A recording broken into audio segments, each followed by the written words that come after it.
Our study this afternoon is going to be on the secret of power.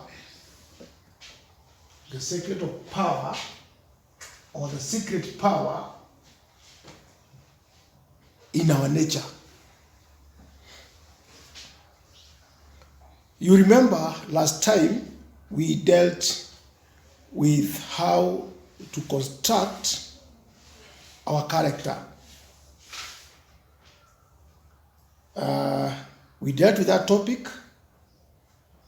You also remember another topic that we learned a little bit earlier, or how a man can make himself, or what man thinketh, so is he. I want us today to look at the secret of power which is in us, because man, because of ignorance, sometimes he did not understand himself or the power he has in himself, the power that God has given him. He ignored that power.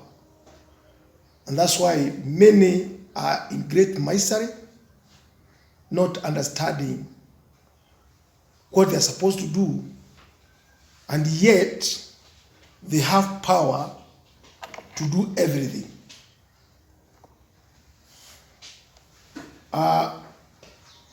We are going to inquire what powers belong to man as the accompaniment of character building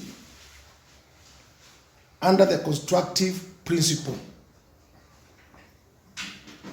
As you remember, when we were learning about the character, we saw that a child, when it is born, it has all the power in it. And that child, through that power, it is going to build its own character. It's going to have, or to have consciousness of itself or himself or whatever. And through the power which is in that child, starting from the childhood up to the time he's going to become a man or a woman, he has the power to build all his character, all the character which he wants, whether good or evil. That one we saw. So,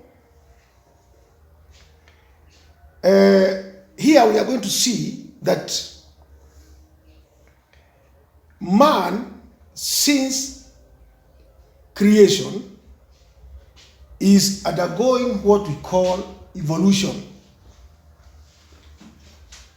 The outward nature of man, or what we see externally, that is what we call evolution. We are evolving. We are evolving from a lower nature to a higher nature. There is a destiny. There is a purpose. There is a place where we are going. That is why when we are born, we must first build our physical nature. Our physical nature. We must first build our physical nature.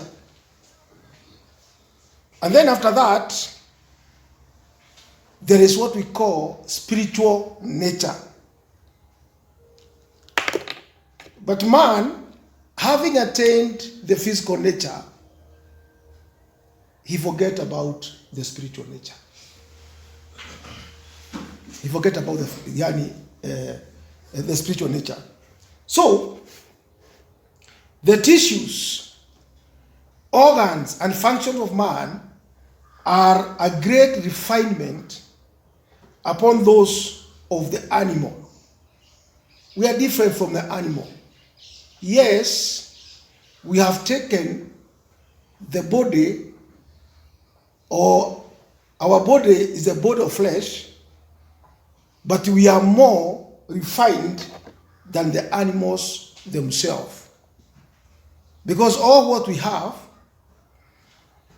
our organs are different from animal in that they have another purpose to take us into a higher plane, to take us into a higher plane than the physical plane that we see with our own eyes.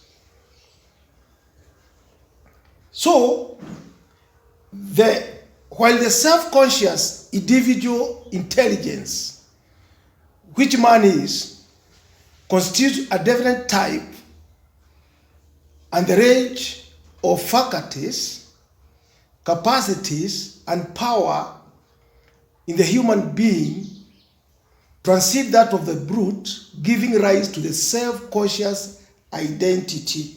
What does that mean? It means man, unlike animal, he has an intelligence. That means when he is growing, he has faculties and capacity of powers to make him conscious of himself. Man became conscious, and he has that capacity to have consciousness of himself. But animals do not have. Do you know? That's why there is no one time that a cow can know he is a cow, or a sheep can know he is a sheep. Yes, he is an animal. He has the power. He has the physical power to eat, to do whatever it does, but it doesn't know itself. It has no consciousness of itself. So that's why man is more refined than animals, because he is given faculties whereby he must have, or he will know, or he have consciousness of himself. Sasawa. So the fact is generally overlooked that a still higher plane and more perfect type are involved in man, just as humanity is perceived to have been involved in the animal nature. So here we have the animal nature. And when we came in this world, we took an animal nature. And when we took an animal nature, we evolved higher than animal. So we became human being. So we evolved higher than animal because we have intelligence, but the animal do not have. So, what man does not understand, then from the human nature which we are, there is another higher plane that we are supposed to evolve, not remain as just human. There is another higher nature that we are supposed to evolve from that human nature, whereby we are higher than animals. Then there is another higher nature that we are supposed to evolve, and that's what we call the spiritual nature. Sasa, that's what we call the spiritual nature.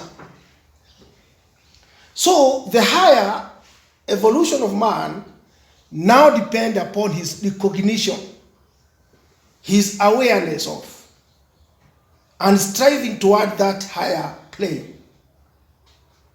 I told you that a child, when he is born,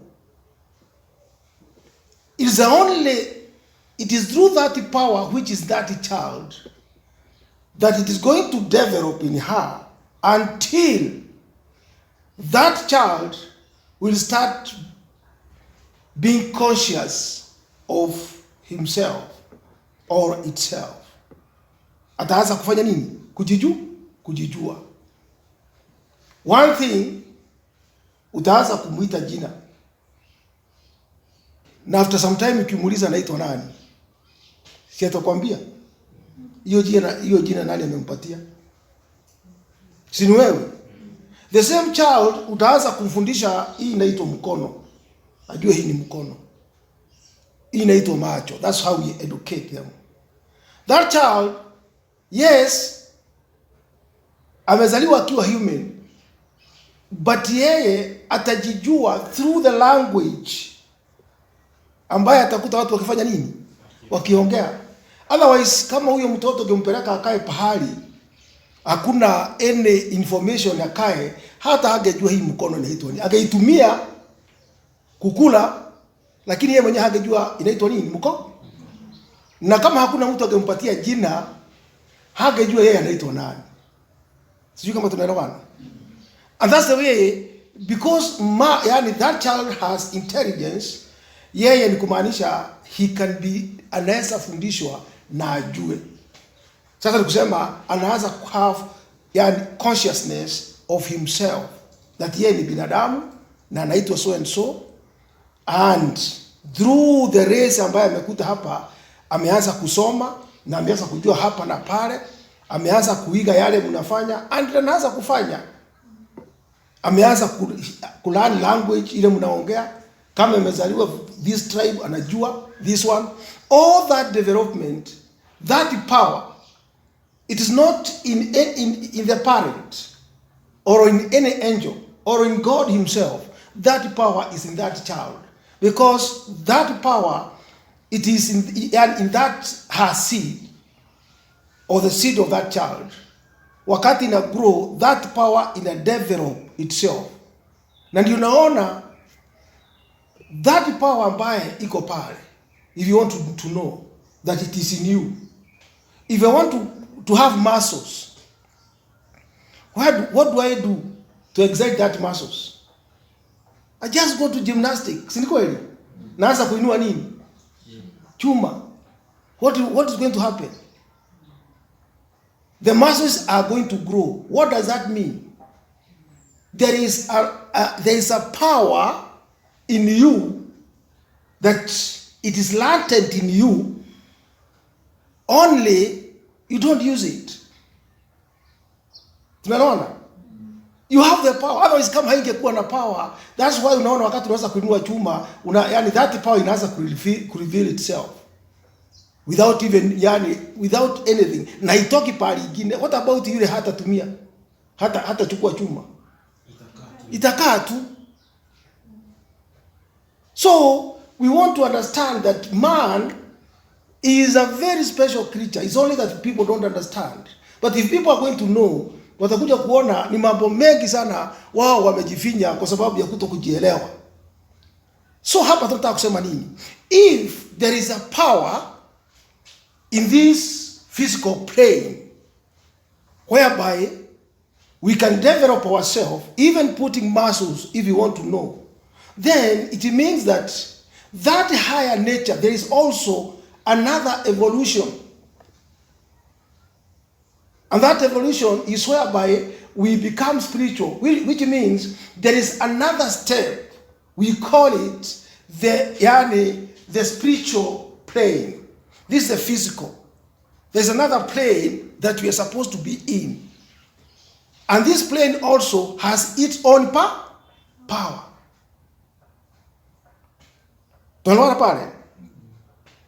So the higher evolution of a man now depends upon his recognition, his awareness of, and striving toward that higher plane.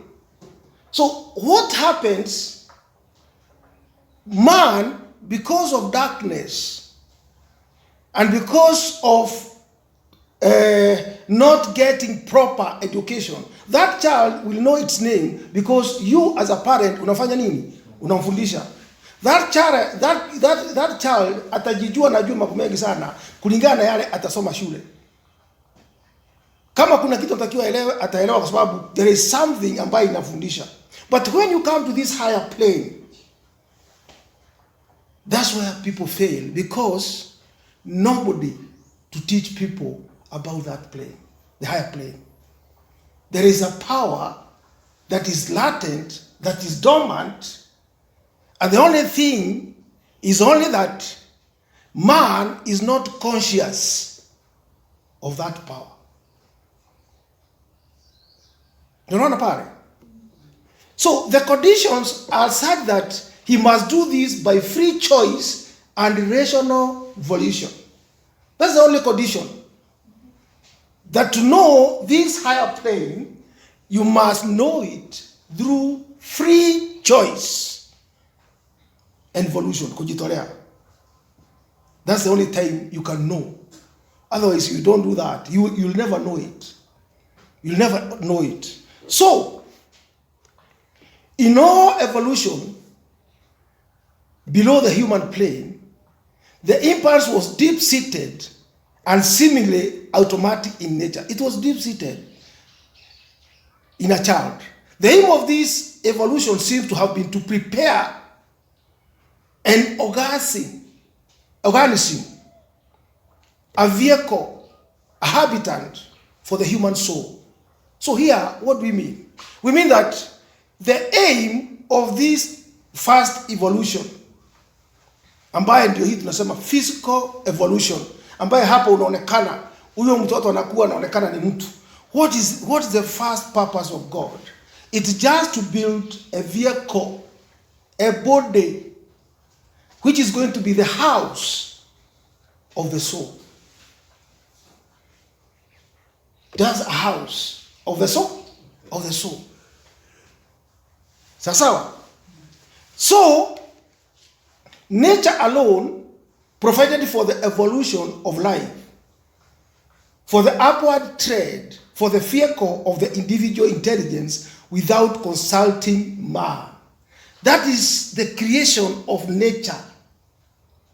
The creation of nature started building this house. That's the first body without involving man. Man is not involved there. It is just the work of nature. Si ni kweli? Nature wewe mwenyewe unajikuta, mtoto amezaliwa, he is not involved in anything. Yeye tu unajikuta wewe umezaliwa hapa duniani, wewe ni binadamu. So the first vehicle or the first house of the soul, nature has created without involving you. Only you, through your intelligence and through the power which you are given by yourself, you become cautious after you grow that you know I'm a human being. Sawa. But from that point onward and upward was taken into counsel. The aim was selfhood, and comparison became the condition, the price for the realization of self. You know, in this one, it is just cooperation with nature. Then you became somebody, and you attained what we call selfhood. You become self. That's why you see, wakati unakuta mtu yote amezaliwa, he has what we call selfhood, and you have what we call self-realization. You know yourself because you are created or you are born in nature. That means you are born in nature as a fallen creature. That's why we say you realize your selfhood. Na tunasikia mtu akisema mimi, I. You realize yourself. Self become your ruling power. Mimi, I want to be that. I want to be that. And that's why when you remember when you are studying the character, wewe mwenyewe kulingana na the surrounding, ile utakuta, the environment ambayo utakuta, you are going to build your character in accordance with that environment. Ukikuta watu wanafanya hivi, utajikuta hata wewe umeingia in that character. You remember the last topic what we talked about, how to build a character. So that character, you are going to build it through the education you are going to get, the environment ambayo inakusurround, you'll be in accordance with that environment. If that environment is evil, you'll tend also to be evil. If you are brought up in a good environment, you'll become good also. That's correct. How we build our character. That's how we build our character. So, a moment's reflection will reveal the fact that selfhood could not possibly be the outcome, the result, or the reward of another's work, whether of God or man. So selfhood, it is not going to be as a reward of other people or whatever, or from men. It is you. Selfhood, it will come because of you. The power to choose, because you have the power to choose. You have the power to choose. So to get this physical plane. You have the power to choose. Power to act. It is you who is going to act. You don't expect somebody else to come to act for you. Power to know and to become me, and to become means individual initiative and personal effort. Kwa hivyo kumaanisha all what you are going to be, all what you want to be in this world, it will be your personal effort. That's why utakuja kuona, if you become lazy in this world, you'll be nobody, and you'll not blame anybody. Because to become somebody, you have all the power. If you are going to be lazy, you want to be a lazy person, you'll be lazy. You'll become just like that. Those people who have tried to use their power to attain education, they have become somebody. Wale ambayo unaona they are nobody, it is because they never wanted to be somebody. Because they had what? They had power. Nobody to blame. Nobody. In this world, if you want to be somebody, you can make yourself to be somebody. You have everything. God has given you everything. Hakuna kitu ambayo unaweza kusema umekosa. Na tuliangalia tukaona even the character building, utakuja kuona wale wanajinyima mambo mengi sana hapa duniani, they became ndio wanakuwa watu. Lakini wale ambaye wanaenda with the stream of this world, ambaye ni stream of destruction, they destroy themselves and they have nobody to blame. Wale ambaye wamepata consciousness ya kujijua na kujua kabisa it is me, and to control the nature, he has the power, wamekuwa watu ambaye ni wa kuheshimika, na watu ambaye kabisa they can say I'm what I am because I wanted to be that way. In fact, utakuja kuona even when we come to the other side of salvation, wakati tunaambiwa salvation by faith, kuna wengine they can just talk with their mouth. It is by faith, but faith is power. Faith is power. It's not just to talk. Faith it means faith is a power to do in accordance with the will of God. That's a power, and it is in you. Lakini wengi hawataki kutumia. So, it is provided that this initiative and effort, so essential to individual evolution, may be made in such a manner as to assist in the general evolution of mankind. Sasa, this initiative, you must take initiative. Man, by his own intelligence and guided by his intuitions and all his experiences, must find the lines of least resistance. Narudia. Man, by his own intelligence, not intelligence that you go jail upatiwe na your parent. Yes, you can learn from schools, from educations, but you have another intelligence as a man, which is in you. Man, by his own intelligence and guided by his intuitions and all his experiences, because the experience you get in this world, nobody can experience anything for you. True? Nobody. Ukikatwa kidole hapa, nani ata experience that pain? Si ni wewe. Mimi naweza kusema huyu umeumia na nianza kukaa as if I'm feeling with you, but I cannot. I cannot. We are two different people.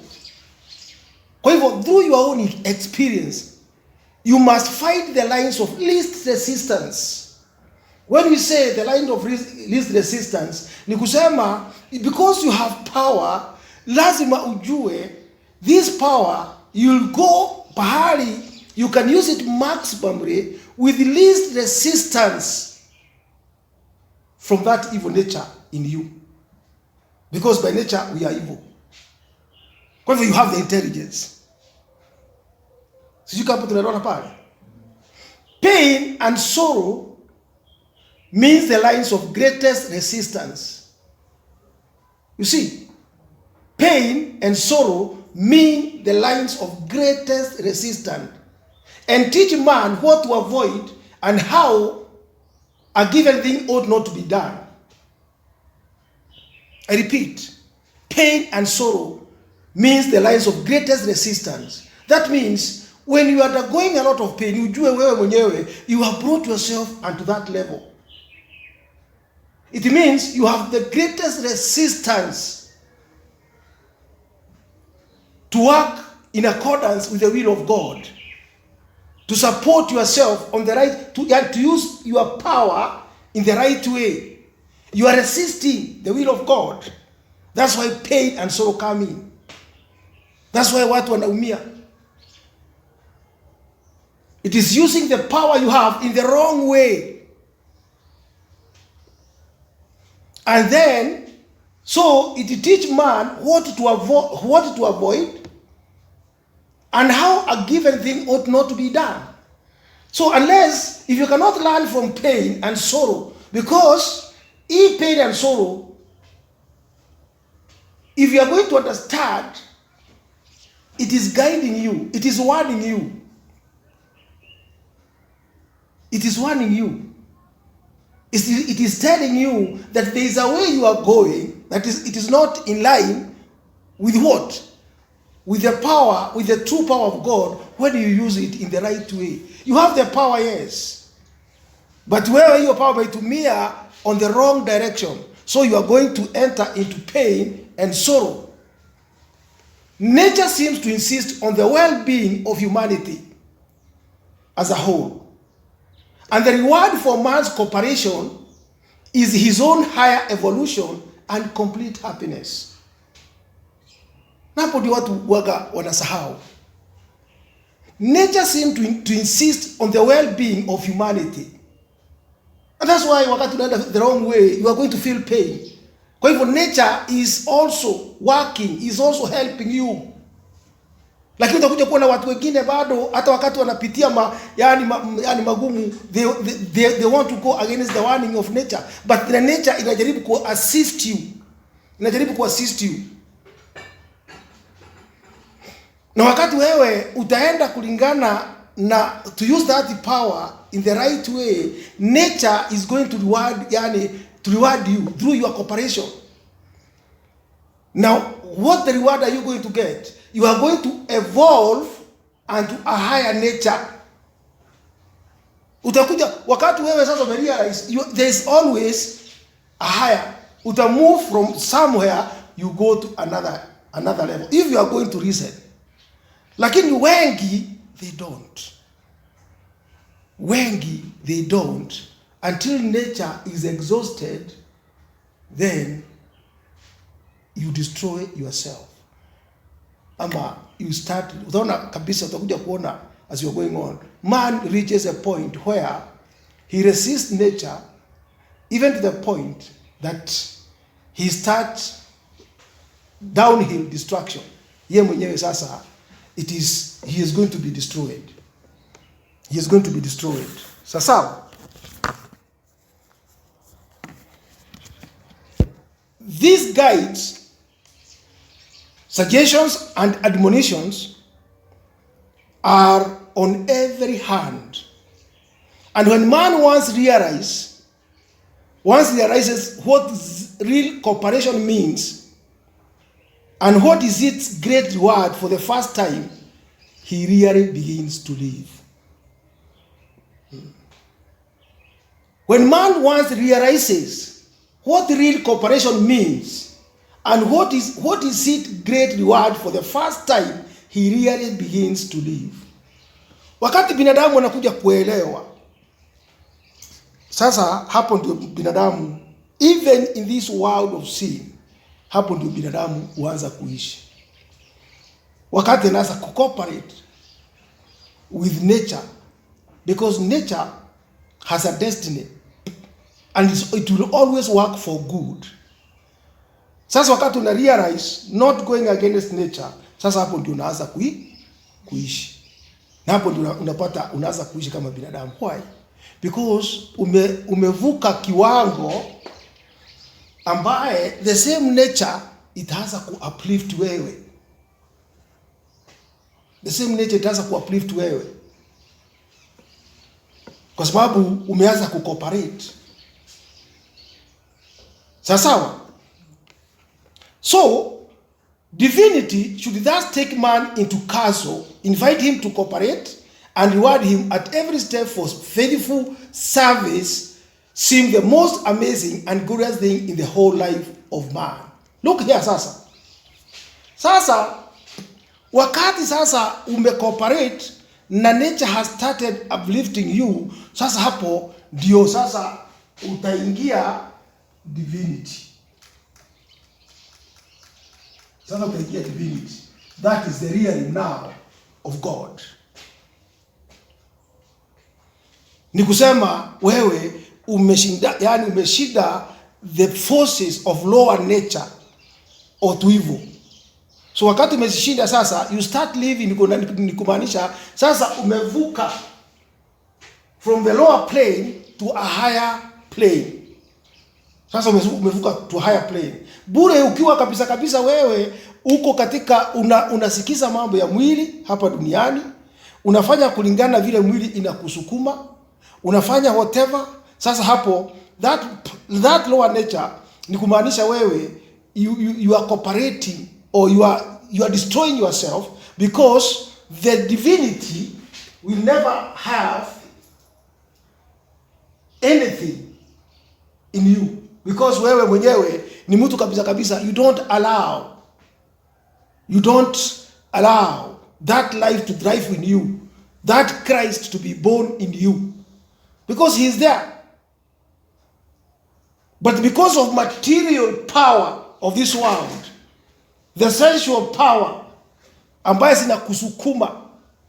And remember, if you can remember the character building, tulisema this power ambayo zinakuja zinaanza kucontrol wewe outwardly, they are the power created by you, external power. But the true power in a man is for good. But wewe you start creating your own power. Na those power ndio zinakuja tena zinakuzukua mpaka tena unakuta those power ndio zitakuja kudestroy wewe, manake they are for your own creation. You want to do something contrary to the will of God. So those power ukizialao to take control, sasa hapo the true power haitakuwa na nafasi kwako. So katika salvation tunaambiwa Christ anakuja ndio yani ukufe huu mwili. That means it is that external power which is created by you yourself, but that ideal power of God ambayo inatakiwa kucreate wewe to yani to be into divine, hiyo wanga haifanyi kazi sasa. Sasa unatumia the physical power in the evil way, but that true power ama that real man, yeye kabisa unamfinyia Na hapo ndio unakuta divinity ama the life or the other plane, the higher plane, hautarealize. Ni kumaanisha you have the consciousness of this world, na unafanya mambo hapa mwili na uko na unasikia vizuri hapa, lakini the consciousness of the higher plane you'll never realize in yourself. Hiyo hautarealize. And in that reality there is also a power ambaye ukiipatia nafasi, that child Christ Jesus in you ataanza kuzaliwa. Utampatia nafasi na ataanza kugrow, and that power is going to be in you also. That's the spiritual power ambaye people wakiwa kwa makanisa wanakosa. So if you allow that power to thrive in you, or that life, or the life of divinity to thrive in you, this life here, we say, this is where the divine fatherhood is manifest. Hapo ndio sasa the divine fatherhood iko. It is not arbitrary. Naye hii power haitatokana kwako, ujue hivyo. Sio wewe utaileta. It is not despotic or tyrannical. It is not. Hii sasa is free power, but suggestive, persuasive, monitorial, so as to develop in man the power still further to cooperate. So here, this power ambaye sasa hapa utaikia what we call the fatherhood, ambaye ni divinity, na hii si ati ni power ambaye itakufunga ama ikataze wewe kudevelop. It is a power ambaye sasa it is going to help you.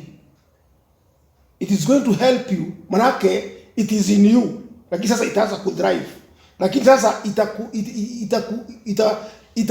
itakusukuma mpaka sasa uanze kujua the other power of God, because now you have taken a step into the fatherhood.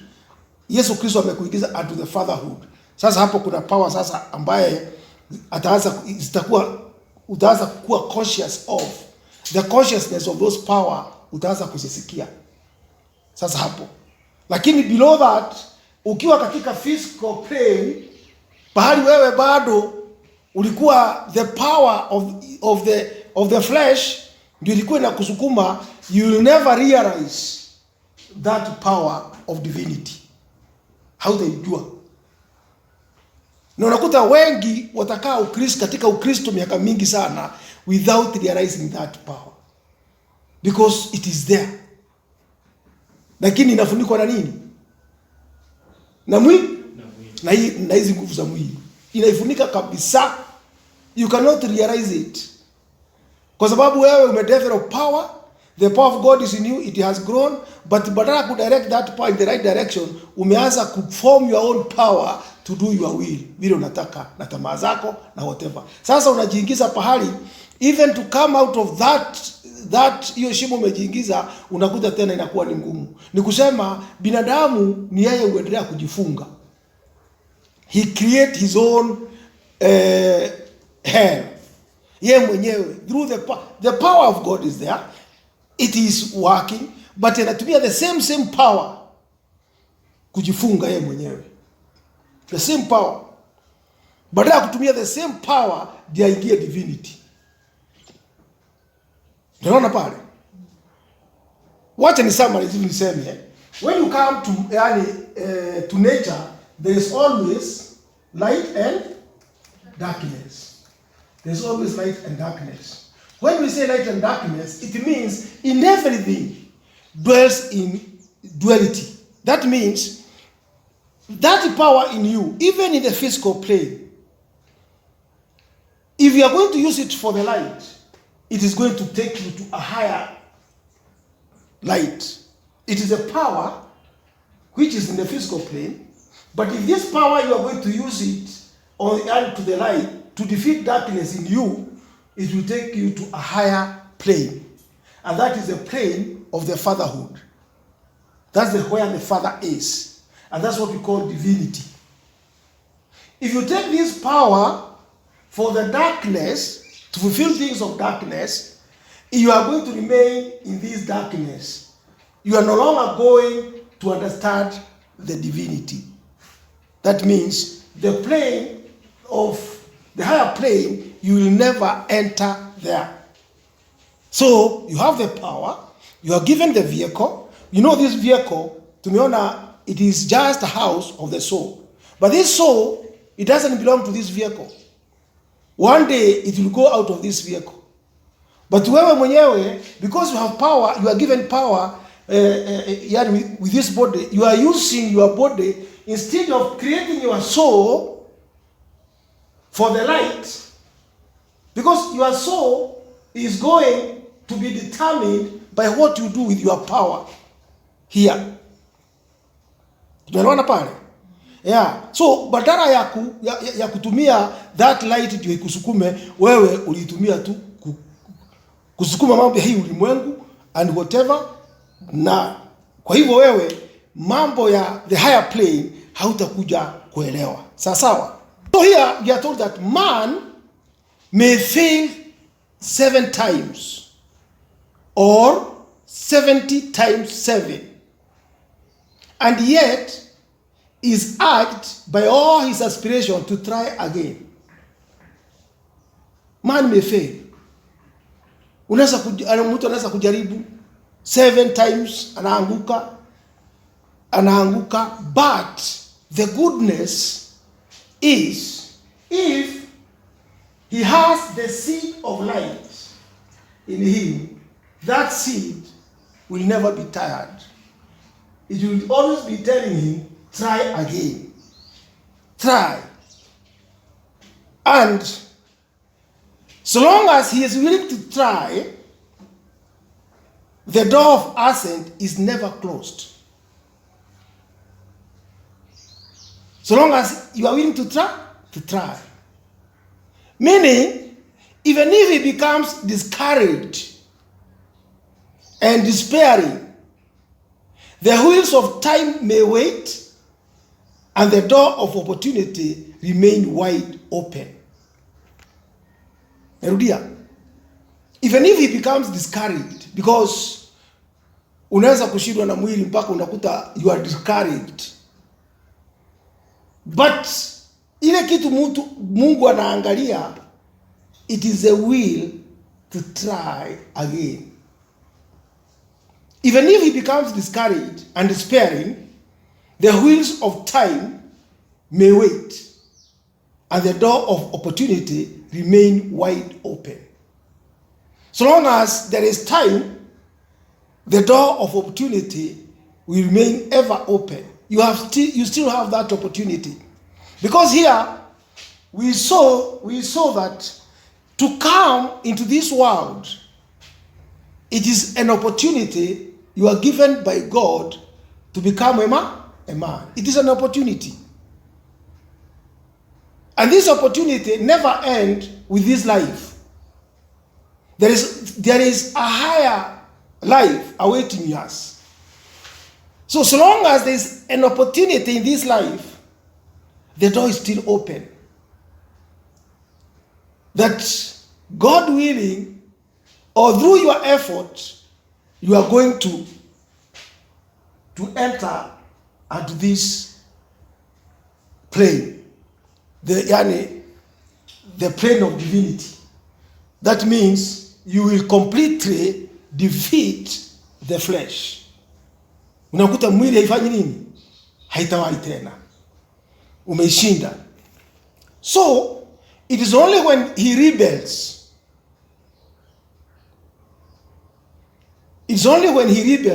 purposely turns his face toward the brute, refuses to harbor one ray of kindly sympathy, and becomes an agent of destruction to himself and to his fellow men, deliberately and intentionally.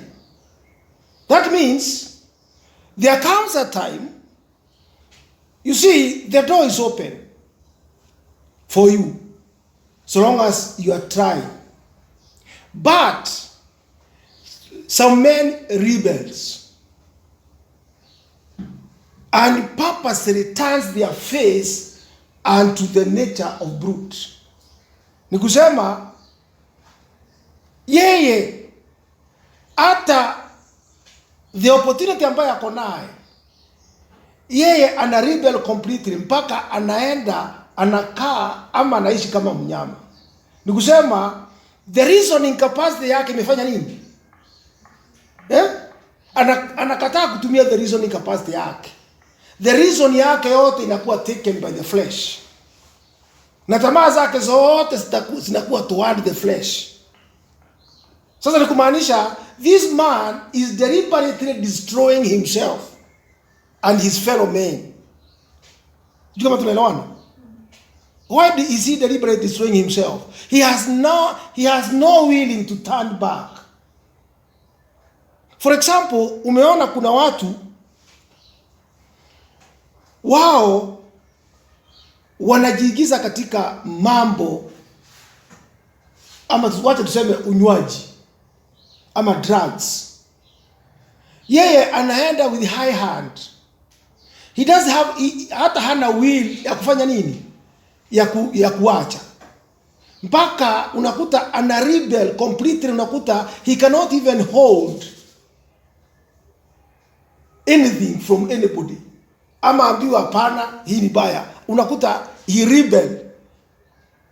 Sasa that rebel ndio tunaambiwa hawa watu wanaenda, they destroy themselves completely. Because he is doing destruction to himself. Anaenda ana destroy himself. Na akidestroy himself, he also destroys the life of fellow men. Manake amekuwa tamuziko kwa nani? Kwa wale ambao wanafanya nini? Wanakulea ama wako karibu na wewe. Sijui kama tunaelewana pale. Mtu amevuta dawa za kulevya ama whatever, mpaka unakuta yeye amekuwa a garbage.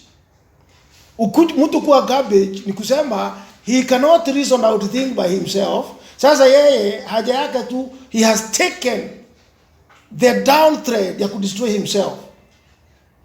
Na hawa watu naweza unakuta mtu amekunywa pombe, unakutikana unaambiwa alikutikana pahali fulani amekufa. Sio simuonaga hiyo cases.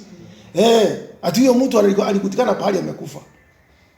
That is ni mtu ambaye amerebel mpaka yeye mwenyewe yani anaingia the point of destroying himself. He is destroying himself. Amekataa mpaka ameanza kudestroy himself and his fellow men. Sasa hiyo inakuwa ni cases ambaye they happen kwa sababu kuna watu by nature they are that way. So what happened to that man? The impulse of higher evolution in nature is reversed. You see, tumeona man by nature is evolving. And this to evolve ni kumaanisha akishafika a certain type, there is affinity, there is a pull that is telling him that he need to evolve to a higher nature. Hiyo ni kitu ambayo iko ndani ya binadamu, ambayo imewekwa ndani yake. Sasa hii pull ambayo inamwezesha want to evolve to higher nature. Sasa kama atarebel, that impulse of higher evolution nature is reversed, and man begin the steep descent of devolution. Sasa that affinity akifika pahali ikishakuwa reversed, unajua inaenda anatakiwa kuwa pulled namna hii. Akirebel kabisa, kwa sababu mwili inamwambia hivyo, sasa this infinity inakuwa reversed. Sasa ikiwa reversed, hapa sasa unasikia this man badala ya evolution anaanza kuwa devolution. He is being destroyed. Na mtu akifika hapo, there is no recovery anymore. Hata mkijaribu kumuida na nini. Na this devolution ikifika hapo, tutakuja kuona how a man become insane. Hawa tunaona amekuwa wazimu. Utakuja kuona nini inaleta hiyo, akifika hapo akose hii. All that thing, there's a reason. Hakuna kitu happen without a cause. So man doesn't understand himself, and that's the reason why unakuta watu wengi wameenda vile wameenda, not because they are neglected by anybody, it is because they have neglected to use the power which they are given by God for their own good, na hakuna mtu atakuja kukupatia that power. It is in you. This is the law and the gospel. The meaning of evolution and the word is full of object lesson to prove it true. Utakuja kuona haya mambo yote, it is in the law and the gospel. Na hiyo yote it is proved by the law of God and the gospel.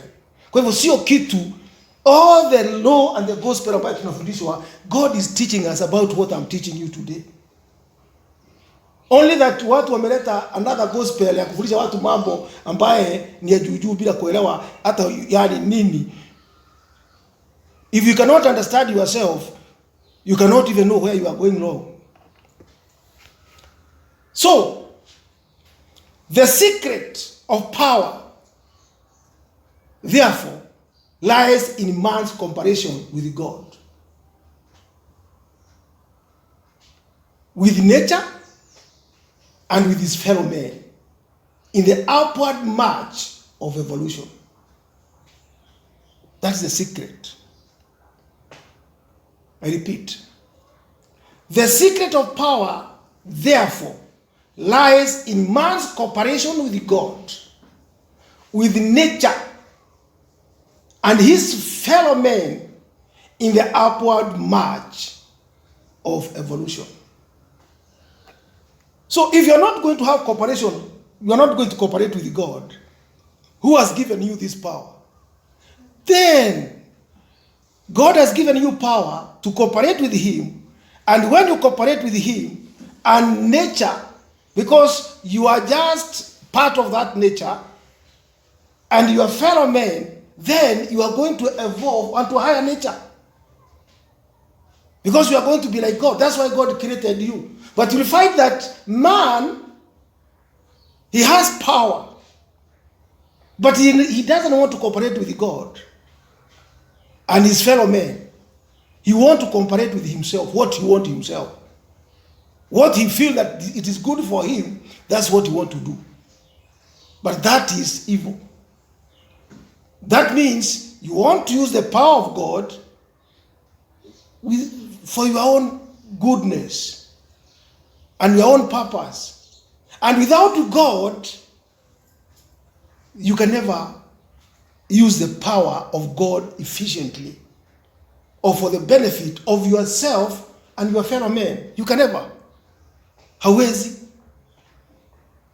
And that's why utakuja kuona watu wako na power, hata wakipatiwa kazi waende wafanye kazi. People cannot even work for the sake of mankind. Amepatiwa kazi lakini ukienda pale hata hataki kujua anafanya. He can never expand. And that's why we have a world which is truly not evolving. It is a world which is coming to a brink. Because man don't want to work for the fellow man.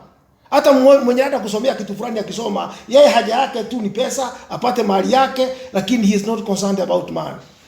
Mwenye anaweka duka pale, yeye hata vitu anaongezea, he doesn't care kama yani bora wewe haujui. Yeye atakuzia vile anataka. And yet watu wanasema ni Wakristo.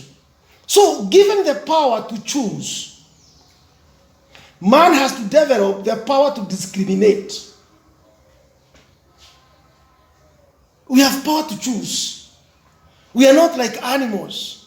Animals move by instinct, which is a power put in animals through their creation. But man is given understanding. He's an intelligent creature. Yeye amepatiwa a higher faculty than all the animal. So hapa ndio tunaambiwa, given the power to choose, man has to develop the power to discriminate. You are given power to choose. Kwa hivyo wewe ni mtu wa maana sana mbele ya Mwenyezi Mungu. Kwa hivyo sasa Mungu amekupatia power to choose, meaning that wewe, because amekupatia intelligence, you can discriminate.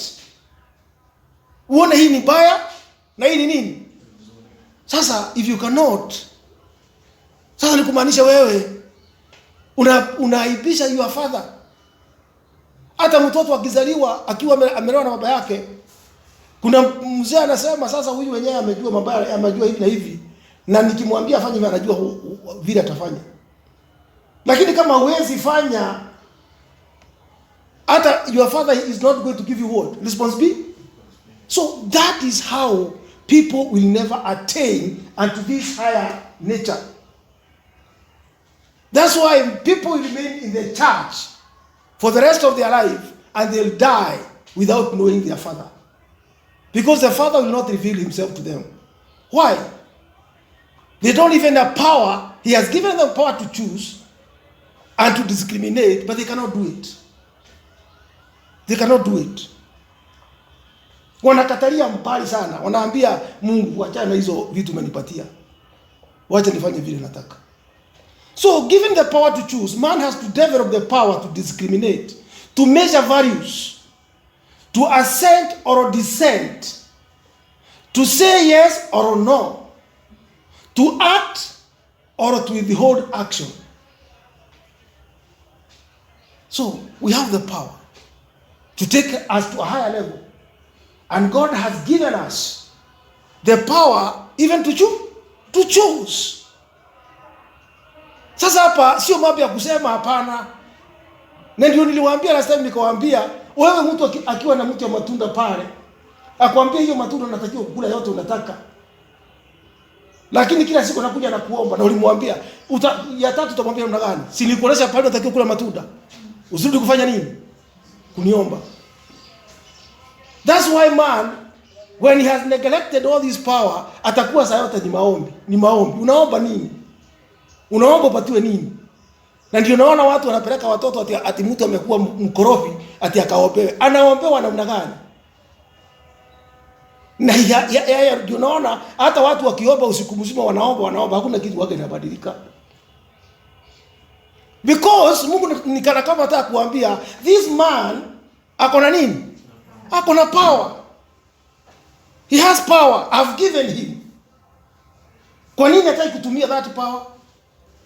Kwa nini hataki kutumia that power? Ashidi akiniomba nitampatia power. Na mimi mwenyewe already have given him that. He need only to act with that power. Na kile kitu inakuwa nini? Thus arises an experience which demonstrates the value of things, of ideas, of principle, and of research. Thus is develop the power of will. Kwa hivyo, you develop even the power of will. The power of judgment. It is in you. The power of reason is in you. And the knowledge of relations and values. If you want to know any knowledge, ni nini Mungu yani, you have also the power to seek knowledge. Nani amekukataza kwenda pahali knowledge inafundishwa? Nani amekukataza kusoma knowledge yani vile inatakiwa? Haku?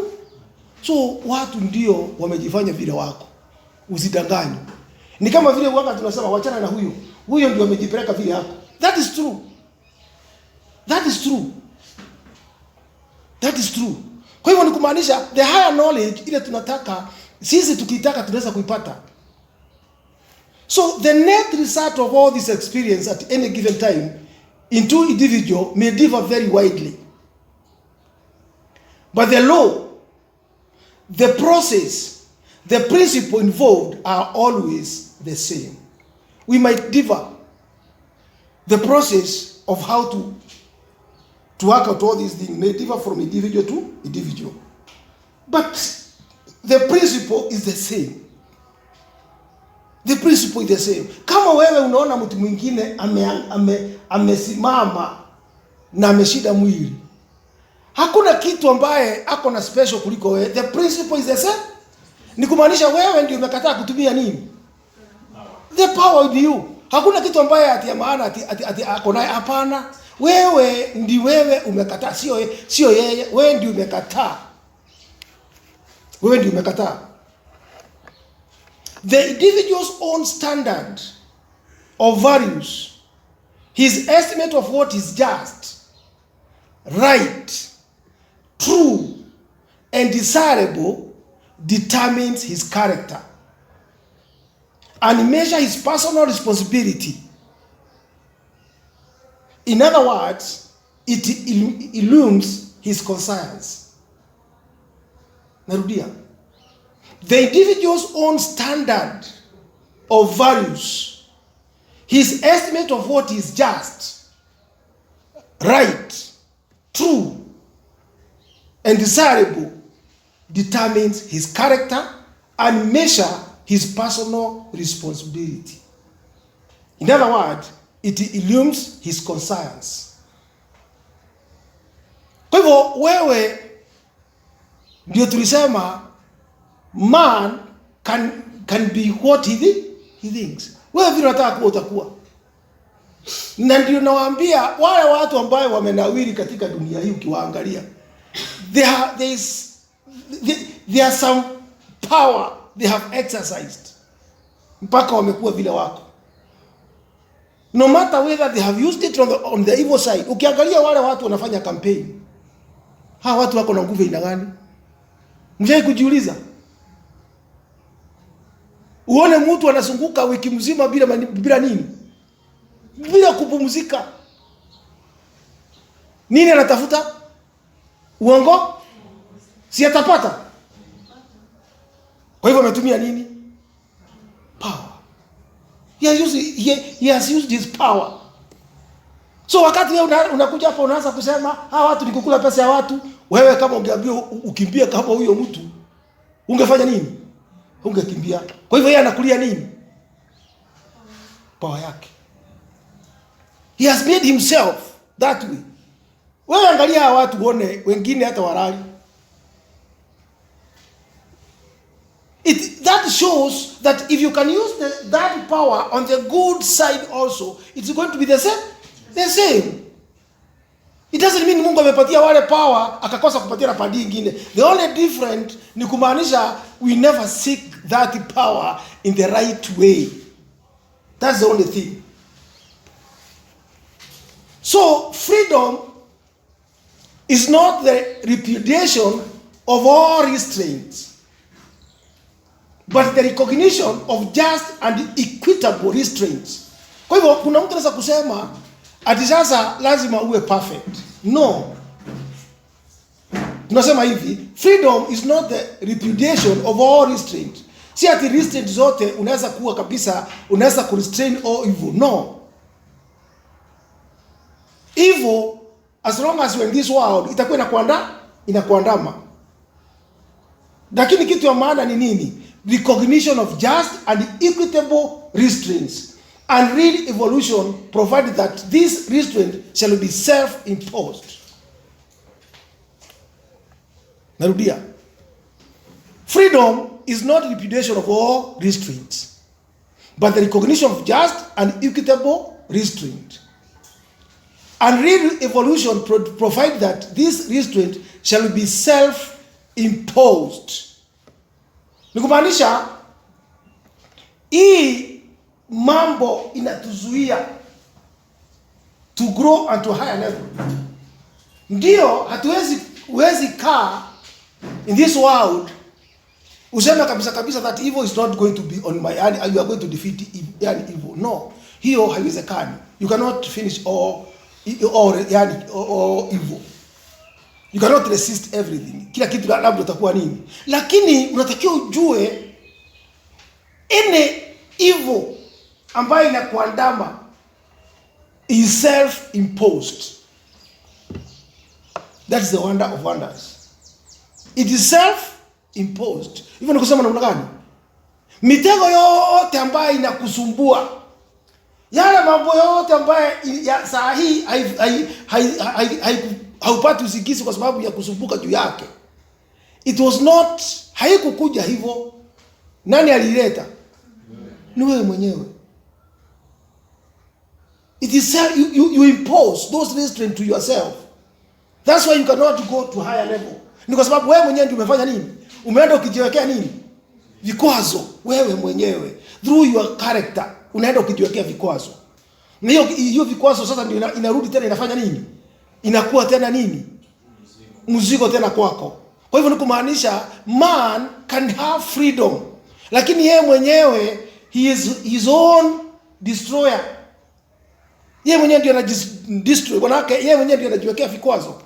So the man must become a law unto himself, and he can only do this by obedience to the law.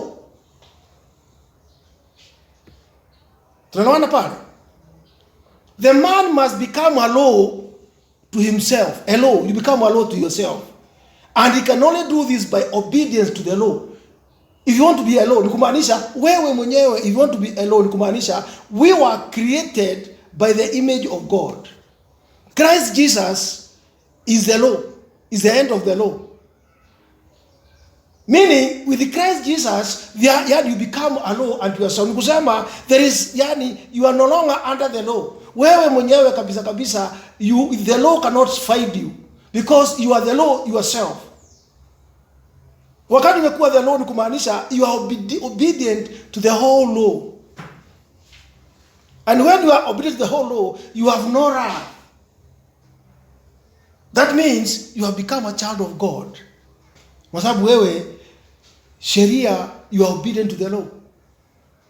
Lakini wewe wakati unakataa, wakati sheria inakumulika, those curses, those wrath ambaye zinakuandama, nani amejiwekea? Ni wewe. Manake wewe mwenyewe umekataa kuwa obedient to the law. And that's why we say that the wicked obey the law through fear. The wise keep the law through knowledge. The wicked obey the law through fear, but the wise keep the law through knowledge. Ni kusema utakuja kuona ni watu wengi wanajaribu kuweka the law, but this law they keep it through fear. Ni kwa sababu of fear of retribution. Kama wewe unaweka sheria za Mungu kwa sababu ya uoga, then bado sheria bado inafanya nini? Inakuada. But if you are going to be wise to keep the law through knowledge, namna gani ya kuelewa, you know, by knowing your consciousness of yourself, your spiritual self, why I should not do this. You have the true knowledge that this is against the will of God. This I cannot do. This is the way to build a good character. If you are going to keep the law through knowledge, then you are a wise builder. You are a wise builder. Ni kwa sababu hausukumiwi na sheria. Nikimalizia, there is no principle nor power in nature nor in the life of man that permits the growth of power and its continued misuse.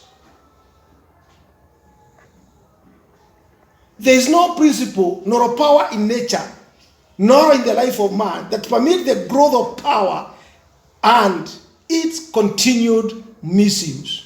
Kwa hivyo kumaanisha there is power, there is that growth of power, and you'll find that this house, it has the power of God, but it is a house of time, which means by nature this house is tending to death, but the soul remains.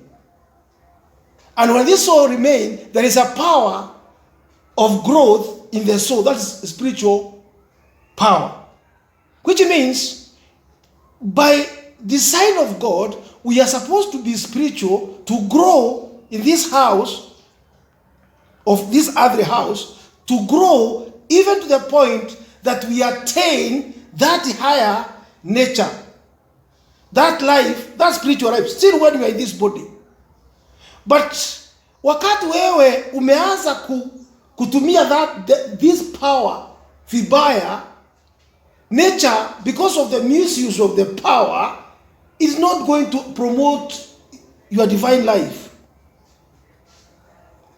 So So there's no principle of power in nature, nor in the life of man, that permit the growth of power and its continued misuse. Kwa hivyo, that growth of power from lower to higher itafika pahali isimame. Kwa hivyo wewe unangojea tu kifo ukiwa katika huu mwili, lakini the spiritual understanding hiyo hautaipata, because the nature itself haita allow the misuse of power, which means God willing ukifunguka uanze truly kabisa kuingia katika the higher power, you can see wonders and you can know wonders. So without ultimately having that power, it will inevitably destroy him who misuses it. Kwa hivyo nature inafika pahali ikiona wewe kabisa kazi yako ni use your power, it can destroy you. That's why we don't even understand what goes on around us. Unakuta mtu all of a sudden ameenda, mtu amekufa, huyo amefanya sijui nini. Sometimes nature wanga ina withdraw its power. So evolution never designed to produce a race of devils or destroyers. No. Evolution, it is not after that. These are weeds that grow kwa sababu ya ignorant. God is not after devils and destroyers in this world. God's purpose is his kingdom. Kwa hivyo wewe ukionekana you are not a right seed, you are a wind, you can go. You can go out of this power, this world. Sawa. Kwa hivyo lazima tuelewe that nature hata ukiwa hauendi vile inatakikana inaweza kukudhuru. Sawa. So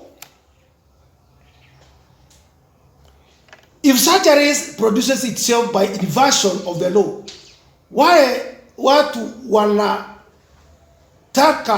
kuwa watu in this world by inversion of the law, it inevitably destroy itself.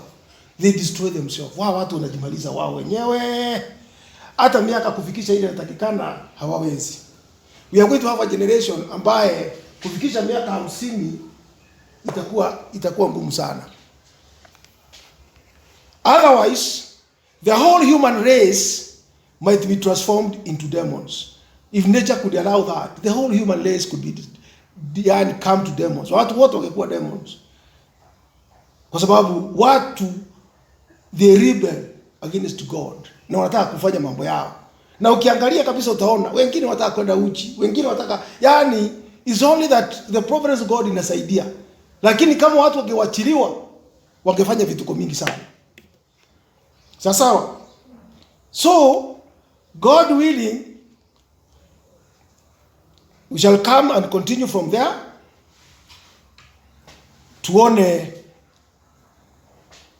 how a man can become spiritual. There are things that we need to learn, because tunaweza kuwa tunaongea juu ya mambo mengine na watu hawaelewi ni pahali gani watu wanapotelea. We must know, even to have power in the spiritual world, there is power in that